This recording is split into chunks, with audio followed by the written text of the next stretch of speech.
Not unlike the city-states of 16th-century Europe, the pizza men of New York City have been at war for decades. In the 1980s, 3 of them, none named Ray, fought an epic battle over the permutations of the Ray's Pizza franchise, Famous Ray's, Original Ray's, Famous Original Ray's, until they finally joined forces to destroy the other Ray pretenders citywide. 20 years later, a similar struggle erupted in Manhattan between 2 Italian restaurants named Patsy's, a conflict not to be confused with the one in Brooklyn at about the same time between the pizza maker Patsy Grimaldi and the guy he sold his business to. But now, after a period of peace, another war has broken out pitting the proprietors of Famous Joe's Pizza and Famous Joe's Pizza of the Village in a trademark case involving accusations of intellectual property theft and the misappropriation of celebrity endorsements.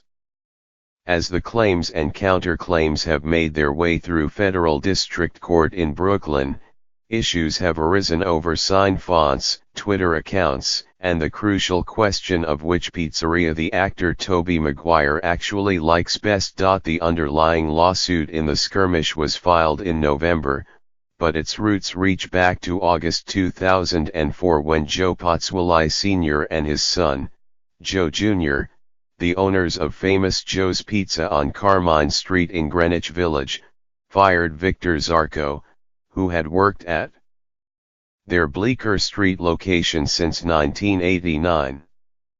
It has since been closed. While the parties disagree on why Mr. Zarco was dismissed, no one disputes what happened next. Touting himself as the Patsy former pizza man, Mr. Zarco opened a pizzeria on 5th Avenue in Brooklyn, calling it Famous Joe's Pizza of the Village, even though his name isn't Joe and his place was not in Greenwich or any other village. By all accounts, even one from the judge in the case, Brian M. Cogan, the Patsy Pizzeria is a New York institution. Famous Joe's Pizza, or JP, as their court submissions call it, has been featured in numerous movies and in TV shows like Law and Order and Keeping Up with the Kardashians. In 1996, New York Magazine described its pizza as the quintessential New York slice. Not to be outdone, Scott's Pizza Tours later noted in promotional materials that JP's Pizza might be the greatest slice of pizza in the world. Famous Joe's Pizza of the Village, or JPV, by contrast, has received reviews that Judge Cogan has called somewhat tongue-in-cheek. In 2006, for instance, Time Out New York described JPV's fare in a less than charitable fashion: "It's good at 2 a.m. when you're drunk." For the first 6 years that Mr. Zarco's pizza shop was open, the Patsy were unaware of their copycat in Brooklyn, court papers say. But in 2010, in a kind of sit-down summit, Mr. Patsy Jr. visited his rival and asked him to stop using his family's trademarked name. Mr. Zarco, however, has a different version of events.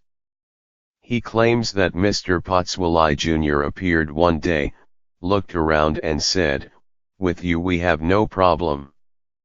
Everything is OK." Legally speaking, it was okay for another 7 years. But according to court papers, that changed in October, when Mr. Zarco put up a sign that was, as Judge Cogan said, nearly indistinguishable from the one JP had been using since 1983. Was it really mere coincidence, the Patsy asked, that Mr. Zarco had availed himself of the exact same design, the one with Joe's in a red, slanting script and pizza in block text set against a solid wash of white? Mr. Patsy Jr. sent Mr. Zarco a cease and desist letter when he learned about the sign. Mr. Zarco changed it, but only slightly, straightening the Joe's. The lawsuit quickly followed. In January, Judge Kogan issued an opinion enjoining JPV from using the duplicative design, saying that Mr. Zarko's version of events struck him as dubious. Judge Kogan found that the sign was an attempt to create the impression among customers and potential customers that the two pizzerias were associated. In his opinion, the judge said that more than the logo had been stolen. Mr. Zarko, he explained, had adorned the walls of JPV with photographs of Mr. McGuire and others that had actually been taken at the Manhattan Pizzeria.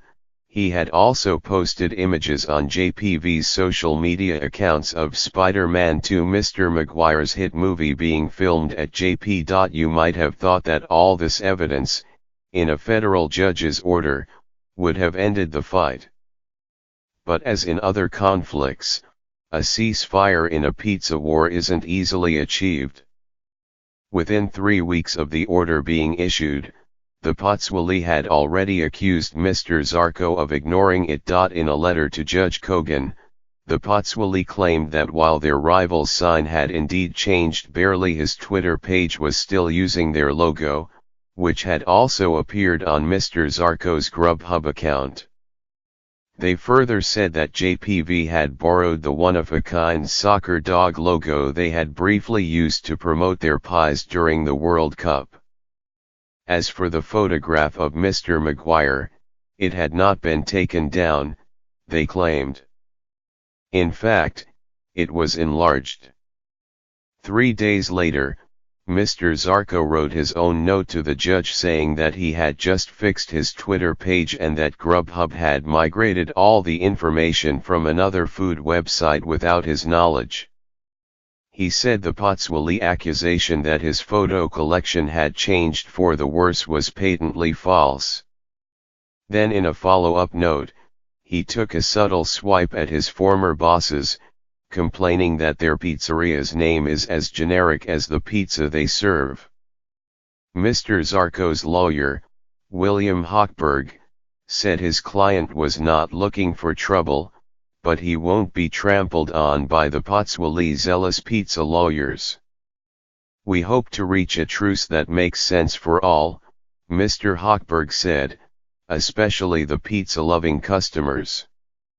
At lunch on Friday, there was little sign at either pizzeria that a bitter battle was raging in the courts. Inside JPV, a few students from William Alexander Middle School sat at a booth plucking strings of gooey cheese from their slices and washing them down with soft drinks. Across the river at JP, an older clientele stood at a counter at the rain-smeared window, savoring their crusts, blackened lightly with a character. The air of normalcy led one to wonder how pizza wars get started in the first place. This was a question that the younger Mr. Patsy has thought about for years. Pizza is so commonplace these days that I guess when you have a standout product, others try to mimic it, he said. It's no surprise to us. People are passionate about pizza.